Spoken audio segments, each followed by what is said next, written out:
स्वयंपाकघरात मोहिनी खूप वेगाने हात चालवत नाश्ता तयार करण्यात व्यस्त होती.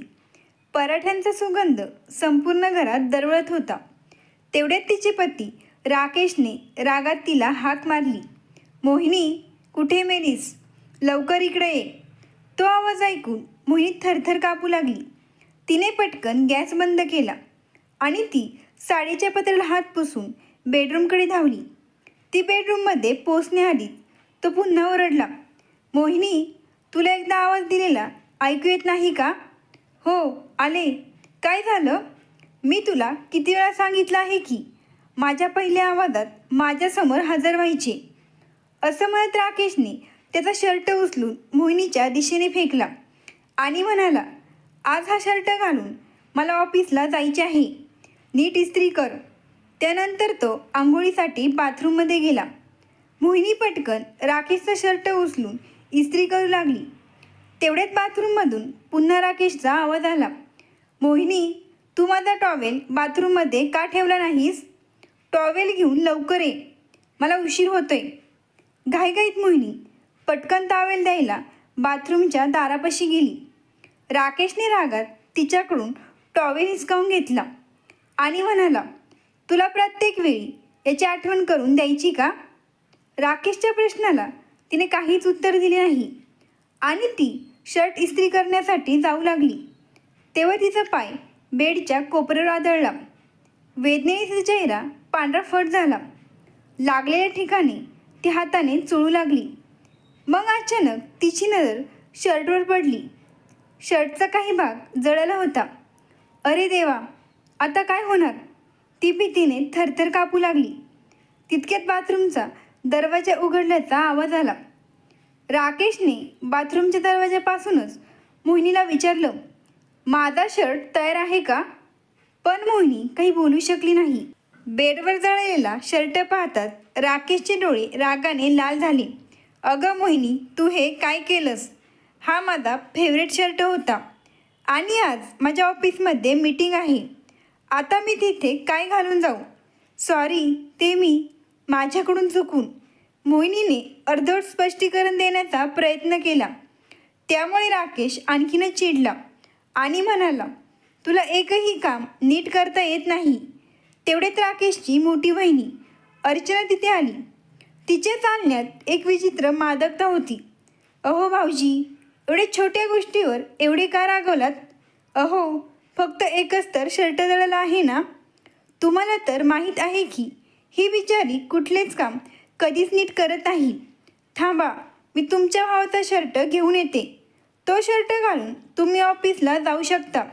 पुढे ती म्हणाली, भाऊजी, एक गोष्ट बोलू का? जर तुम्ही माझ्या बहिणीशी लग्न केले असते तर गोष्ट वेगळी असती. कदाचित आज हा दिवस तुम्हाला पाहावा लागला नसता. अर्चनाच्या बोलण्यामागे दडलेला व्यंग मोहिनीच्या हृदयाला छेदून गेला आणि तिचे डोळे भरून आले. पण कसे तरी तिने आपले अश्रू आवरले. अर्चना तिथून गेल्यावर त्यांच्या खोलीत एक विचित्र शांतता पसरली. मग मोहिनीने हिंमत एकवटून आपल्या भावना व्यक्त करण्याचा प्रयत्न केला. तुम्ही माझ्यावर एवढे का रागवलात? मला माहीत आहे की माझ्याकडून चूक झाली आहे. यावर तुम्ही माझ्याशी शांतपणे बोलू शकला असता. प्रत्येक गोष्टीवर ओरडणे आवश्यक आहे का? मोहिनीने सावधपणे सांगण्याचा प्रयत्न केला. पण राकेशचा चेहरा रागाने लाल झाला आणि तो तिचे केस धरत म्हणाला, काय म्हणलीस? आता तू मला कसं वागायचं ते शिकवणार का? मोहिनीने तिचे केस मोठ्या कष्टाने त्याच्या पकडीतून सोडवले आणि म्हणाली, मला आता तुमचे असे वागणे सहन होत नाही. मोहिनीचा आवाज अश्रुपूर्ण होता. तर राकेशचा राग शिगेला पोचला होता. बरं, तू काय करशील? सांग मला. असं म्हणत राकेशनीच्या गालावर एका पाठोपाठ एक जोरदार कानाखाली मारली. त्यांचा 5 वर्षांचा मुलगा यश दाराजवळ उभं राहून हे सर्व पाहत होता. एका बाजूला त्याची मम्मी घाबरलेल्या अवस्थेत उभी होती, तर दुसऱ्या बाजूला त्याचे पप्पा रागात उभे होते. त्याला असे वाटत होते की आज आपले पप्पा मम्मीला जणू मारूनच टाकतील. तो धावत त्याच्या मम्मीकडे गेला आणि तिला मिठी मारली. पप्पा, माझ्या मम्मीला मारू नका. यशचा आवाज ऐकून राकेश त्याच्यावर रागात ओरडला. तू सुद्धा तुझ्या आईसारखाच खूप चरचर करू लागला आहे, असे म्हणत तो आपल्या मुलावर हात उचलू लागला. तेवढ्यात मोहिनी त्याच्या समोर आली. राकेश, माझ्या मुलाला हात लावण्याचा प्रयत्नही करू नकोस. मोहिनीने यशला छातीशी घट्ट मिठी मारली. तिच्या डोळ्यात राग आणि असहायता दोन्ही दिसत होते.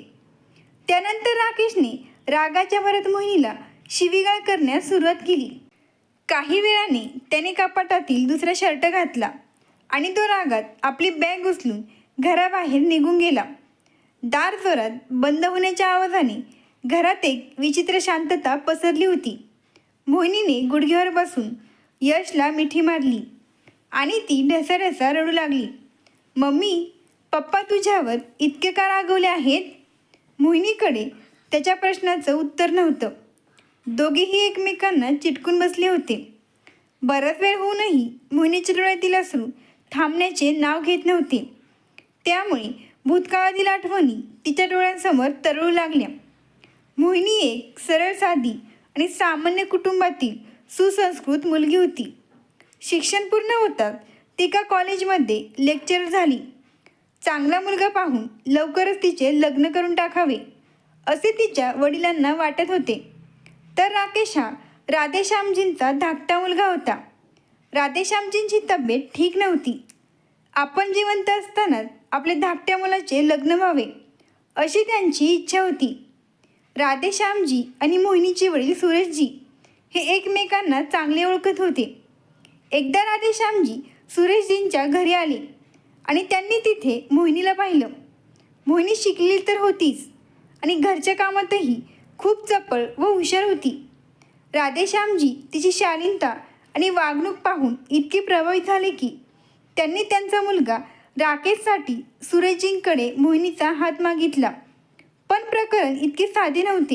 राकेशची वहिनी अर्चना, जी एक लबाड आणि धूर्त व्यक्तिमत्व असलेली स्त्री होती, तिला या नात्याबद्दल अजिबात आनंद झाला नव्हता. कारण राकेशने तिची धाकटी बहीण नीतूशी लग्न करावे अशी तिची इच्छा होती, जेणेकरून त्या दोघींचंच या घरात राज्य चालेल आणि घरातील पुरुष मंडळी त्यांच्या इशाऱ्यावर नाचतील. अर्चना राधेश्यामजींना म्हणाली, बाबा, मोहिनी जरी कितीही चांगली मुलगी असली तरी माझी बहीण नीतू तिच्यापेक्षा कमी नाही. राकेश चांगला शिकलेला आहे आणि खूप कमवणाराही आहे. राकेशसारख्या मुलासाठी मुलगीसुद्धा लाखात एक असली पाहिजे आणि मला असं वाटतं की माझी बहीण नीतू आपल्या राकेश भाऊजींसाठी परफेक्ट आहे. परंतु राधेश्यामजींनी अर्चनाच्या बोलण्याकडे दुर्लक्ष केले आणि राकेशला या नात्यासाठी पटवून दिले. त्यानंतर राकेश आणि मोहिनीचे लग्न मोठ्या थाटामाटात पार पडले. सुरुवातीला सर्व काही चांगले होते. लग्नानंतर मोहिनीने आपली नोकरीही सोडली, कारण राकेशची इच्छा होती की पत्नीने घरी राहून घरातील कामे सांभाळावे. त्यानंतर मोहिनीने घरातील सर्व सदस्यांना आनंदी ठेवण्याचा पुरेपूर प्रयत्न केला. तिने अर्चनाचाही आदर केला आणि तिला नेहमी मोठ्या बहिणीचा दर्जा दिला. परंतु अर्चनाला मोहिनीचे हे वागणे दिखावेबाज वाटायचे. ती ही गोष्ट मान्य करायला तयार नव्हती की मोहिनीला घरातील सर्वांचे प्रेम आणि आदर मिळत आहे. म्हणूनच ती नेहमी मोहिनीला अपमानित करण्याचा प्रयत्न करायची. एके दिवशी मोहिनी तिच्या आईवडिलांच्या घरी गेली. तेव्हा अर्चनाला संधी मिळाली आणि ती राकेशकडे येऊन त्याला म्हणाली, भाऊजी, तुम्ही खूप शिकलेले आणि मॉडर्न आहात. ही मोहिनी तुमच्या स्टेटसची नाही. तुम्ही इतके स्टायलिश आहात. मोहिनी तुम्हाला अजिबात सूट होत नाही.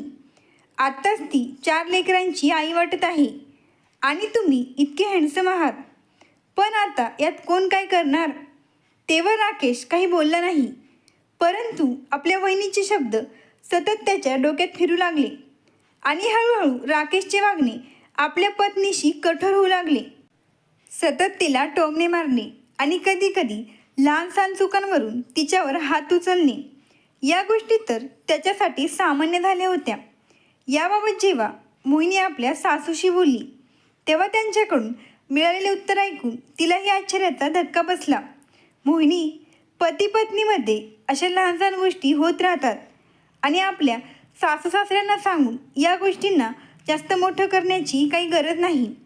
कुठल्या तिसऱ्या व्यक्तीला या गोष्टी रडत सांगण्यापेक्षा आपणच खुली चार सोडवल्या पाहिजेत असे सांगून सासूने त्यांच्यात मध्यस्थी करण्यास टाळाटाळ केली. परंतु तिचे सासरे राधेश्यामजी तिची स्थिती समजू शकले. अनेकदा ते राकेशला एकांतात समजवण्याचा प्रयत्न करत असे, पण तो एका कानाने ऐकायचा आणि दुसऱ्या कानाने सोडून द्यायचा. राधेश्यामजी हे हार्ट पेशंट होते. एके दिवशी राकेश आणि राकेशचा मोठा भाऊ ऑफिसला गेले होते. तेव्हा अचानक राधेश्यामजींच्या हृदयात तीव्र वेदना होऊ लागल्या. तेव्हा मोहिनीने पटकन शेजारच्या रिक्षावाल्याला बोलून सासऱ्यांना रुग्णालयात नेले. पण तिथे पोहोचण्याआधीच ते देवाला प्रिय झाले. त्यानंतर जणू काही राकेशला त्याच्या इच्छेनुसार करण्याची मोकळीक मिळाली होती, कारण घरात त्याला बोलणारं कोणी राहिलं नव्हतं. लग्नानंतर सुमारे 1.5 वर्षांनी मोहिनीला मुलगा झाला. तेव्हा तिला वाटले की आता तरी राकेशच्या वागण्यात काही बदल होईल, पण कदाचित हा तिचा फक्त भ्रम होता. वडील गेल्यानंतर राकेशवर घरात कोणाचा धाक राहिला नव्हता. मोठा भाऊ तर फक्त नावालाच होता. तो त्याच्या बायकोचा पूर्णपणे बैल झाला होता. त्यामुळे राकेश रोज रात्री नशेत घरी येऊ लागला. दरवाजा उघडतात दारूचा वास घरभर पसरायचा. मोहिनी दिवसभर घरातील कामात व्यस्त असायची आणि रात्री तिचा मुलगा यश सोबत जागी राहायची. पण राकेशला याचा काही फरक पडत नव्हता. एक दिवस मोहिनी हिंमत एकवटत म्हणाली, तुम्ही एवढे रात्री नशेत घरी येता, निदान थोडं तरी विचार करा. काय म्हणलीस? कसला विचार? अगं, मी दिवस रात्र काम करतो, घर चालवतो आणि तू काय करतेस? तू फक्त घरात बसून स्वयंपाक करते आणि मुलाची काळजी घेतेस. एकदा बाहेर पडून बघ, मग कळेल तुला. आणि या गोष्टी तू मला शिकवत जाऊ नकोस. तू माझा आदर करायला हवा. तू माझ्या घरात राहतेस आणि माझ्या पैशावर जगतेस. यावर मोहिनी म्हणाली, हो, हे बरोबर आहे, पण इतक्या रात्री येऊन तुम्ही माझ्यावर जबरदस्ती करता. कधी हा विचार केला आहे का की माझी इच्छा आहे की नाही? त्यानंतर राकेशने ओढून त्याच्या जवळचा ग्लास जमिनीवर फेकला आणि मोहिनीला जोरात धक्का देऊन जमिनीवर पाडलं आणि तो पुन्हा तिच्यासोबत जबरदस्ती करू लागला. मोहिनी तिच्या नवऱ्याच्या अशा वागण्यावर पूर्णपणे नाराज झाली होती आणि संपूर्ण रात्र तिने जागून काढली. दुसऱ्या दिवशी सकाळी ती स्वयंपाकघरात नाश्ता बनवत होती. राकेश अजूनही बेडरूममध्ये झोपलेला होता. त्याची वहिनी अर्चना स्वयंपाकघरात आली आणि मोहिनीला विचारू लागली, रात्री पुन्हा तुमच्यात काही झालं होतं का? तुमच्या खोलीतून शिवीगाळाचा आवाज माझ्या खोलीपर्यंत येत होता.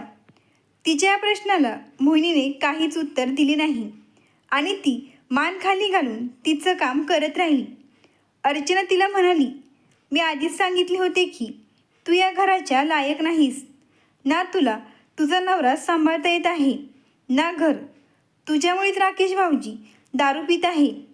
यावर मोहिनी म्हणाली, ताई प्लीज, आधीच मी टेन्शनमध्ये आहे. टेन्शन तर राकेशला आहे, तेही तुझ्यामुळे. तूच त्याचं आयुष्य उद्ध्वस्त केलं आहेस. असं म्हणत अर्चनाने नाश्ता उचलला आणि ती हॉलमध्ये गेली. मोहिनीचा धीर आता सुटत होता, पण ती आपलं मन कसं मोकळं करणार? काही वेळ विचार करून तिने आपले आणि मुलाचे कपडे एका पिशवीत भरले. जेव्हा मोहिनी तिच्या आईवडिलांच्या घरी पोहोचली तेव्हा तिला वाटले की कदाचित ते तिची समस्या समजून घेतील. परंतु तिने तिची व्यथा आपल्या आईवडिलांना सांगतात त्यांच्या प्रतिक्रियेने तिला धक्काच बसला. तिचे आईवडील थोडा वेळ वेगळ्या खोलीत बोलत राहिले आणि मग तिच्या वडिलांनी एक दीर्घ श्वास घेतला व म्हणाले, हे बघ बेटी, प्रत्येक घरात अशा छोट्या छोट्या गोष्टी होतच राहतात. समोरच्या व्यक्तीचा रागाच्या भरात कधी कधी आवाज मोठा होतो आणि हातही उचलला जातो, पण याचा अर्थ प्रकरण इतके वाढले पाहिजे असे नाही. हे सर्व सहन करणे आणि आपली सर्व कर्तव्ये पार पाडणे ही प्रत्येक मुलीची जबाबदारी असते, हे आपण समजून घेतले पाहिजे. ते ऐकून मोहिनी स्तब्ध झाली. ती काही बोलायच्या आधीच तिची आई पुढे आली आणि म्हणाली, हे बघ मोहिनी, मुलीचं घर म्हणजे तिचं सासर असतं. तू जर अशी नवऱ्यासोबत भांडण करून इथे येऊन बसली तर समाजात आमची काय इज्जत राहणार? आणि तुझ्या भावाचीही लग्न करायचे आहे, मग त्याला मुलगी कोण देणार? मोहिनीचा संयम सुटला. ती थरथरत्या आवाजात म्हणाली, बाबा, पण मला त्या नरकात परत जायचे नाहीये. मग तिचे वडील रागाने म्हणाले, पुरे, आता वाद घालू नको. आम्ही हे तुझ्या भल्यासाठीच म्हणतोय. परत उद्या सकाळी तुझ्या घरी निघून जा आणि तुझी जबाबदारी पूर्ण कर. तू शांत मन ठेवले तर सर्व काही ठीक होईल. त्या रात्री मोहिनी बराच वेळ छताकडे बघत राहिली. तिच्या डोळ्यात अश्रू होते, पण आता त्या अश्रूंमध्ये वेदना आणि रागही होता. दुसऱ्या दिवशी सकाळी मोहिनीने शांतपणे आपली बॅग उचलली आणि ती सासरच्या घरी परतली. दार उघडतात अर्चनाचा आवाज टोचून ऐकू आला, अरे, आली का महाराणी? बघ, तुझे आईवडीलसुद्धा तुला 2 दिवसही ठेवू शकले नाहीत. यावर मोहिनी तिला काहीच बोलली नाही. अर्चनाला उत्तर देऊन काही उपयोग नाही हे तिला माहीत होतं. त्यानंतरचे दिवस मोहिनीसाठी आणखीनच कठीण झाले.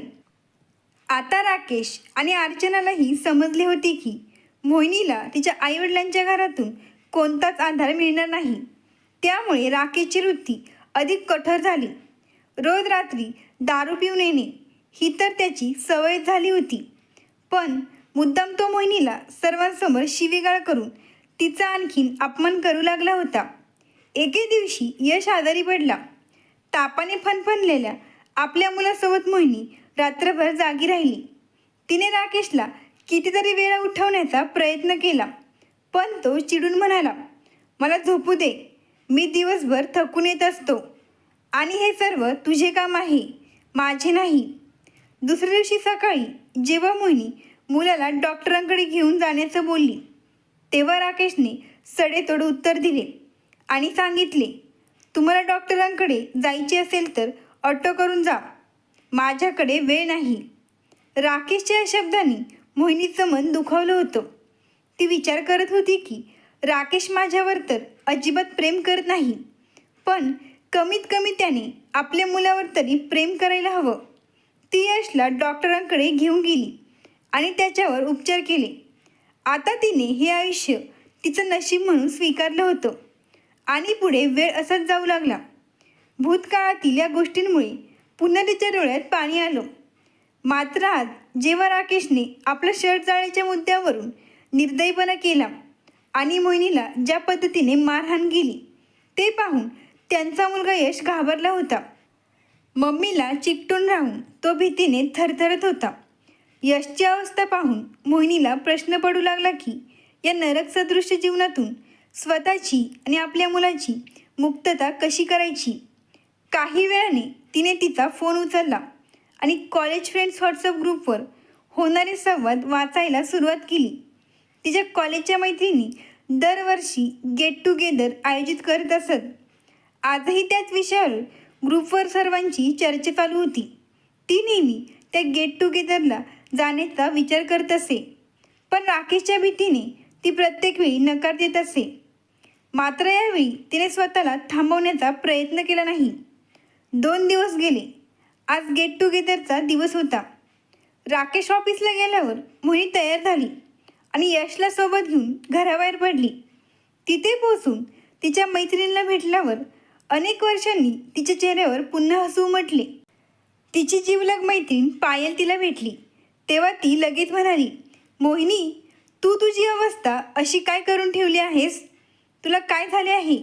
एकेकाळी तुला कॉलेजची ब्युटी क्वीन म्हटले जायचे, पण आता तुझ्या चेहऱ्यावरची चमक नाहीशी झाली आहे. मोहिनीने आधी पायलच्या प्रश्नाचं उत्तर टाळण्याचा प्रयत्न केला, परंतु त्याचवेळी पायलची नजर तिच्या मानेवर आणि हातावर पडली.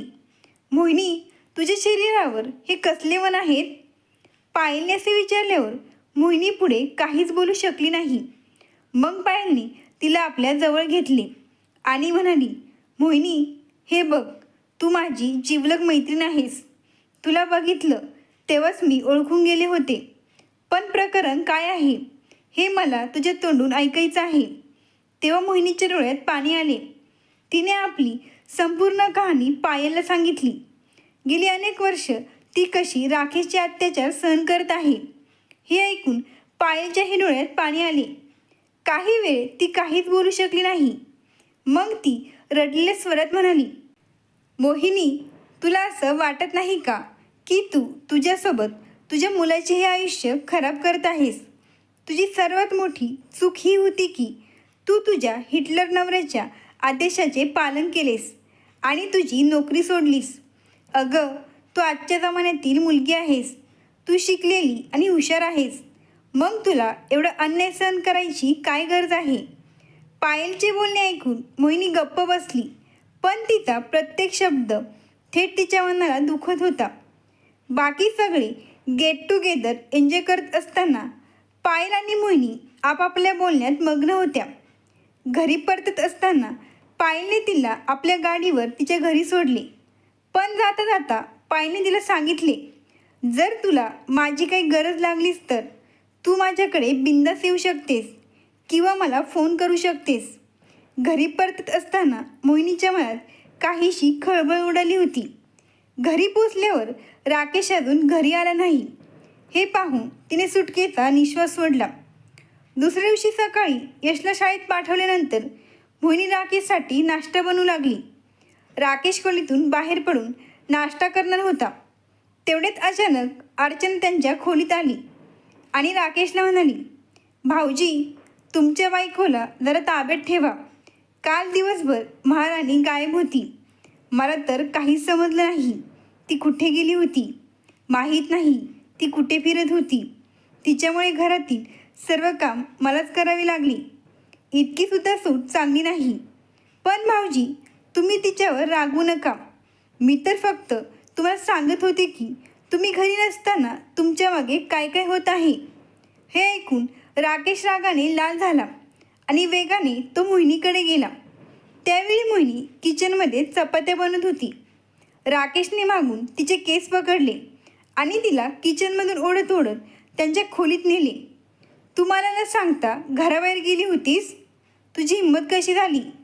मी घरात नसताना तू कोणाला भेटायला जातेस? ते मी माझ्या मैत्रिणींना. वेदनेमुळे पुढे तिला काही बोलता आले नाही. मग राकेश म्हणाला, मला न सांगता तू गेलीच कशी? जर तुला या घरात राहायचं असेल तर माझ्या नियमानुसार राहावं लागेल, अन्यथा. राकेश पुढे काही बोलणार तितक्यात त्याचा फोन वाजला. त्याच्या ऑफिसमधून फोन होता. या सगळ्यात तो विसरून गेला होता की आज त्याला ऑफिसला लवकर जायचे होते. राकेशने मोहिनीला खाली फरशीवर पाडलं आणि तिच्यावर लाथ घातली. त्यानंतर तो ऑफिसला निघून गेला. मोहिनी वेदनेने कणत होती, पण तिच्या मनात जी आग जळत होती तिने तिला उठण्यासाठी आणि काहीतरी करण्याची हिंमत दिली. तिने तिचे अश्रू पुसले आणि ठरवले की असे रडत बसण्यात काही अर्थ नाही. आता मला माझे आणि माझ्या मुलाचे आयुष्य सुधारण्यासाठी काहीतरी करावेच लागेल. तिने पटापट घरातील कामे उरकली आणि आपला जुना लॅपटॉप चालू केला. त्यानंतर तिने आपले सर्व डॉक्युमेंट काढले आणि लॅपटॉपवर बायोडाटा अपडेट केला. तिने ठरवले होते की ती आता आत्मनिर्भर होणार. त्यानंतर तिने शहरातील प्रत्येक कॉलेज आणि शाळेच्या वेबसाईटला भेट देऊन नोकरीची जागा शोधण्यास सुरुवात केली. पण तिच्या लक्षात आले की जिथे जिथे जागा रिकाम्या आहेत तिथे त्यांना अनुभवी उमेदवारांची गरज होती, परंतु तिच्याकडे अनुभव नव्हता. खरे तर आता तिने नोकरी सोडून 7 वर्षांचा मोठा गॅप झाला होता. तरीही तिने हार न मानता अनेक ठिकाणी नोकरीसाठी ईमेल आणि अर्ज पाठवले. संध्याकाळी ती तिच्या लॅपटॉपवर नजर ठेवून नोकरीबद्दल संभाव्य उत्तरांची वाट पाहत होती. तेवढ्यात दरवाजा ठोठावल्याचा आवाज आला. मोहिनीने पटकन जाऊन दरवाजा उघडला तर समोर राकेश उभा होता. त्याच्या हातात एक लिफाफा होता. त्याने तो मोहिनीकडे दिला. तिने तो लिफाफा घेतला आणि आत जाऊन ती त्यातले पेपर वाचू लागली. त्या कागदांमध्ये लिहिलेला प्रत्येक शब्द तिच्या जीवावर हातोड्यासारखा आदळत होता. मोहिनी थरथरत म्हणाली, घटस्फोट? हो मोहिनी, राकेशने थंड स्वरात उत्तर दिले आणि तो पुढे म्हणाला, आपल्या घटस्फोटानंतर यश माझ्याकडेच राहील, कारण तू बेरोजगार आहेस. तू कोणतेही काम करत नाहीस, म्हणून तू त्याची काळजी घेण्यास अपात्र आहेस. मोहिनीने पेपर्स बघितले तर तिची नजर यशच्या निरागस चेहऱ्यावर पडली.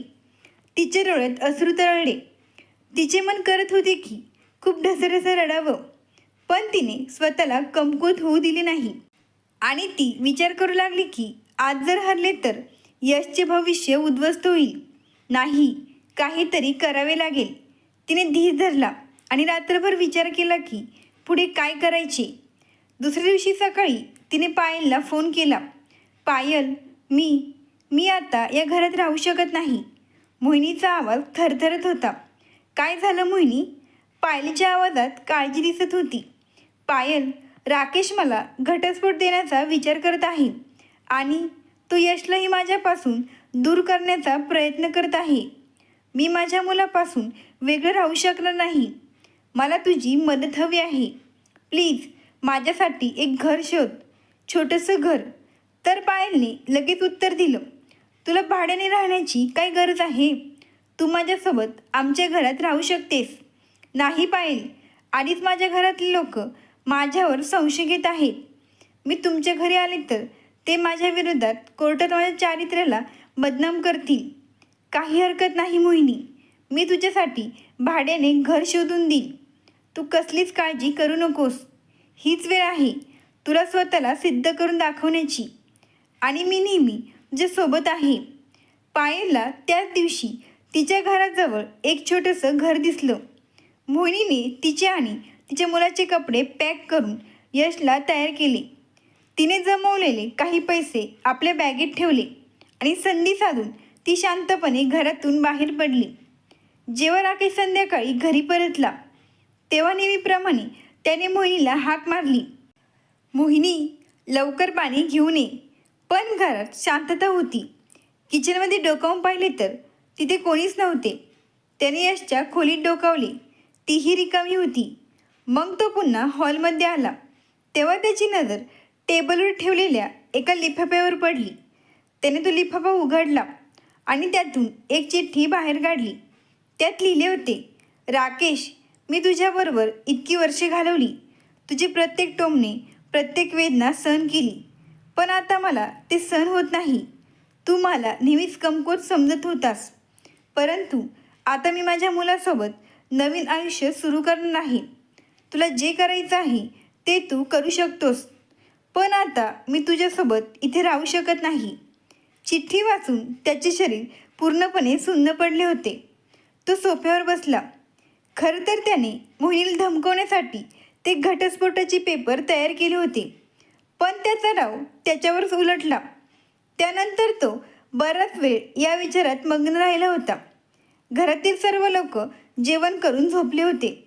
रात्री उशिरा त्याला भूक लागली. त्याने किचनमध्ये जाऊन पाहिलं तर तिथे कढईत गार भाजी आणि टोपल्यात गार चपात्या होत्या. त्याने गुपचूप आपलं मन मारून तेच खाल्लं आणि तो त्याच्या खोलीत झोपायला गेला. आता त्याच्या आवडीच्या भाजीबरोबर गरमागरम चपात्या बनवून खायला देणारी मोहिनी त्याच्या जवळ नव्हती. दुसऱ्या दिवशीही घरात सर्व काही रोजच्याप्रमाणे चालले होते, पण आज राकेशचा गडगडणारा आवाज कुठेतरी हरवला होता. आता त्याला खूप वाईट वाटायला लागले होते, पण मोहिनीला फोन करणार नाही यावरही तो ठाम होता. आणि हे तितकेच खरे होते की तो त्याच्या बायकोला आतून इतका मिस करत होता की त्याला ऑफिसच्या कामात लक्ष घालता येत नव्हते. त्यानंतर तो सतत कामावर गैरहजर राहू लागला. दारूच्या व्यसनाने आधीच त्याचे ऑफिसमधले रेकॉर्ड खराब झाले होते आणि आता डिप्रेशनमुळे सतत दांड्या पडू लागल्या होत्या. त्यामुळे कंपनीनेही त्याला कामावरून काढून टाकले. त्यानंतर त्याला कुठेही चांगली नोकरी मिळाली नाही, म्हणून त्याला छोटीशी नोकरी करावी लागली. तर तिकडे एका छोट्या भाड्याच्या घरात राहताना मोहिनीला वाटले की या समस्या तिच्या ताकदीची परीक्षा घेण्यासाठी आल्या आहेत. आपल्या मुलाला सुरक्षित बालपण आणि उज्ज्वल भविष्य देणे हे तिचे सर्वात मोठे ध्येय होते. पण पैशांची टंचाई दिवसेंदिवस वाढत होती. मोहिनीने पुन्हा एकदा शाळा आणि महाविद्यालयामध्ये नोकरीसाठी अर्ज पाठवले, पण सर्वत्र तिच्या हाती निराशाच आली. तर पायलने तिला प्रोत्साहन दिले आणि म्हणाली, मोहिनी, तुला नोकरी मिळत नसेल तर काही हरकत नाही, पण हे लक्षात ठेव, तुझे स्किल तुझ्याजवळ आहे. पायल, तुला काय म्हणायचे आहे? म्हणजे मोहिनी, बाहेरचे दरवाजे बंद आहेत, तर मग तू स्वतः तुझ्या नशिबाचे दरवाजे का उघडत नाहीस? तुझ्यात इतकी क्षमता आहे की तू काहीही करू शकतेस. हे बघ, सध्या सोशल मीडियाचा जमाना आहे. जर माणसाकडे एखादे कौशल्य असेल तर तो त्या कौशल्याच्या जोरावर कोणत्याही सोशल मीडिया प्लॅटफॉर्मवर आपला ठसा उमटवू शकतो. आजवर तुझी शिकवण्याची पद्धत नेहमीच उत्कृष्ट राहिली आहे. पूर्वी लग्नाआधी तू ज्या कॉलेजमध्ये शिकवत होती, आजही तिथे तुझं नाव काढलं जातं, परंतु सध्या तिथे व्हॅकन्सी नाही. पण तुझ्याकडे एक ऑप्शन आहे. मुलांच्या अभ्यासक्रमावर आधारित व्हिडिओ बनवून तू सोशल मीडियावर टाकत जा. त्यातून तुझी कमाई होईल. आणि हो, प्लीज, मी काय बोलले त्यावर एकदा विचार कर. पायल गेल्यावर मोहिनी स्वतःशीच म्हणाली, आयडिया तर चांगली आहे, परंतु माझ्याकडे याबाबत पूर्ण माहिती नाही. पण जिथे इच्छाशक्ती असेल तिथे मार्ग आपोआप उघडतात. मोहिनीने तिचा स्मार्टफोन उचलला आणि तासनतास मेहनत करून व्हिडिओ बनवण्याची कला शिकली. नुकत्याच 12वीच्या विद्यार्थ्यांच्या परीक्षा जवळ आल्या होत्या, म्हणून तिने पहिले काम 12वीच्या विद्यार्थ्यांना शिकवण्यासाठी महत्त्वाचे टॉपिक शोधले, जेणेकरून त्यांना परीक्षेत जास्तीत जास्त गुण मिळतील. दुसऱ्या दिवशी मोहिनीने पायलसोबत व्हिडिओ बनवण्याची तयारी केली. पायलने कॅमेरा सेट केला आणि मोहिनी शिकवू लागली. तिच्या आवाजात आत्मविश्वास होता व तिची मुलांना शिकवण्याची पद्धत इतकी सोपी होती की अगदी अवघड विषयही मुलं सहज शिकू शकतील. पहिला व्हिडिओ अपलोड करताना मोहिनीच्या मनात संकोच होता. तिने पायलला विचारलं, हे कोणी बघेल का? यावर पायल हसली आणि म्हणाली, काळजी करू नकोस, तुझी शिकवण्याची पद्धत इतकी छान आहे की लोक आपोआप तुला फॉलो करतील. फक्त जरा धीर धर. यात पेशन्स खूप महत्त्वाचे आहेत. त्यानंतर काही दिवसातच व्हिडिओला चांगले व्ह्यूज मिळू लागले. काहींनी कमेंटही केली. एक जण म्हणाला, तुमची शिकवण्याची पद्धत एकदम उत्तम आहे, पुढच्या विषयावर लवकर व्हिडिओ बनवा. तर एकीने तिचे आभार मानले आणि म्हणाली, मॅडम, तुम्ही माझ्या मुलाची भीती दूर केली आहेच. तर आणखीन एक अशी कमेंट होती की, मॅडम, तुमच्यामुळे मला मॅथचा पेपर खूप सोपा गेला. तुम्ही ऑनलाईन क्लासेस घ्यायला सुरू करा, जेणेकरून स्टुडंट्सला त्याचा फायदा होईल. अशा अनेक कमेंट्सने तिचा कमेंट्स बॉक्स भरला होता, ज्यामुळे मोहिनी मोटिवेट झाली आणि ती आणखी व्हिडिओ बनवू लागली. ती मुलांना अवघड विषय सविस्तर समजावून सांगू लागली. रात्रंदिवस पर्वा न करता ती सतत मेहनत करत राहिली. महिन्याभरात हजारो मुलं तिच्याशी जोडले गेले. काही काळानंतर सोशल मीडियाच्या कमाईमुळे ती आर्थिकदृष्ट्याही मजबूत झाली. तिने यशचे एका चांगल्या शाळेत ॲडमिशन केले आणि ती स्वतः नवीन अभ्यासक्रमांद्वारे तिचे ज्ञान वाढवू लागली. पुढे जाऊन तिने ऑनलाईन क्लासेस घ्यायलाही सुरुवात केली. त्यामुळे तिची कमाई दिवसेंदिवस अधिकच वाढत गेली. तर तिकडे मोहिनी निघून गेल्यानंतर घरातील वातावरण पूर्णपणे बदलले होते. स्वयंपाकघरात भांडी घासताना अर्चना बडबडत होती. राकेश आला आणि म्हणाला, वहिनी, नाश्ता अजून तयार झाला नाही का? अर्चना त्याला रागाने उत्तर देत म्हणाली, नाश्ता? होय होय, तेच चालू आहे. दिसत नाही का? आता मी इथे सगळ्यांची मोलकरीणच झाली आहे ना. सकाळी उठल्यापासून ते रात्री झोपेपर्यंत या हातांना दम नसतो. मोहिनी होती तेव्हा सगळं ठीक चालू होतं, पण आता मला एकटीलाच हे सर्व करावे लागत आहे. त्याचवेळी सासूबाईंनी त्यांच्या खोलीतून हाक मारली, अर्चना, तू मला औषध आणि चहा अजून दिला नाहीस. यावर अर्चना चिडून म्हणाली, मला नाही जमणार. तुम्ही तुमच्या मुलाला सांगा. मला काही इथे तुम्ही कामवाली बाई म्हणून आणलं नव्हतं, जे तुम्ही माझ्याकडून इतकं काम करून घेत आहात. त्यानंतर सासूबाईंनी रागात राकेशला हाक मारली आणि म्हणाल्या, राकेश, काही कर, पण त्या मोहिनीला परत बोलून घे. हे ऐकून राकेश त्याच्या आईवरच भडकला आणि म्हणाला, मी नाही तिला फोन करणार. जर ती स्वतःहून गेली असेल तर ती स्वतःहून परत येईल. आणि आई, तू काळजी करू नकोस. काही दिवसात तिची अक्कल पुन्हा जाग्यावर येईल. मी तिला चांगली ओळखतो. तेवढ्यात दारावरची बेल वाजली. अर्चनाने जाऊन दरवाजा उघडला. तिने मोठ्याने राकेशला आवाज दिला. भाऊजी, बाहेर या. तुमच्यासाठी काय आहे ते पहा. राकेश वेगवान पावलांनी बाहेर आला. त्याच्या चेहऱ्यावर नाराजी स्पष्ट दिसत होती.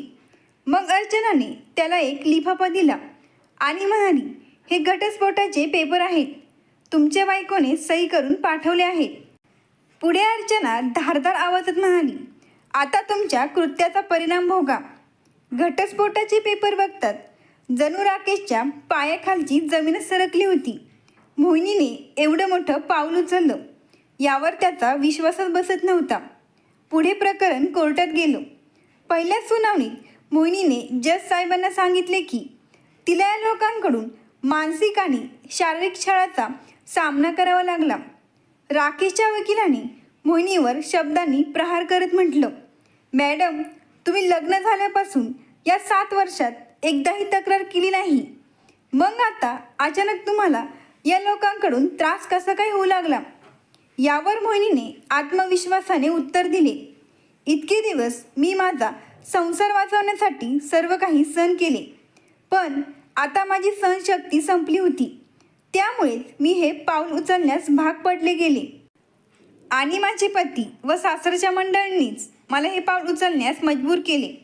त्यानंतर राकेशच्या वकिलाने मोहिनीवर अनैतिक आणि निष्काळजी आई असल्याचा आरोप केला आणि ते पुढे म्हणाले, जज साहेब, ज्या बाईने स्वतःहून घर सोडले, जिची वागणूक चांगली नाही, अशा आईला मुलाचा ताबा देणे योग्य नाही.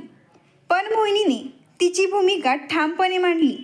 तिने कोर्टात साक्षीदार आणि मेडिकल रिपोर्ट सादर केले, जे तिच्या सोबत झालेले घरगुती हिंसाचार सिद्ध करत होते. या केसला खरं वळण तेव्हा आलं जेव्हा यशला कोर्टात बोलवले. मम्मीचा हात धरून तो कटघरात आला. न्यायाधीशांनी त्याला प्रेमाने विचारले, बेटा, तुला कोणासोबत राहायचे आहे? मला माझ्या मम्मीसोबत राहायचे आहे. पप्पा मम्मीला खूप मारायचे. ते सतत तिच्यावर जोरजोरात ओरडायचे. मम्मी खूप रडायची. माझे पप्पा खूप वाईट आहेत. मला त्यांच्याबरोबर अजिबात राहायचे नाही. जेव्हा राकेशने यशकडून हे ऐकले तेव्हा त्याला खूप लाजल्यासारखं झालं. आता केस जिंकण्याची त्याची आशा मावळली होती.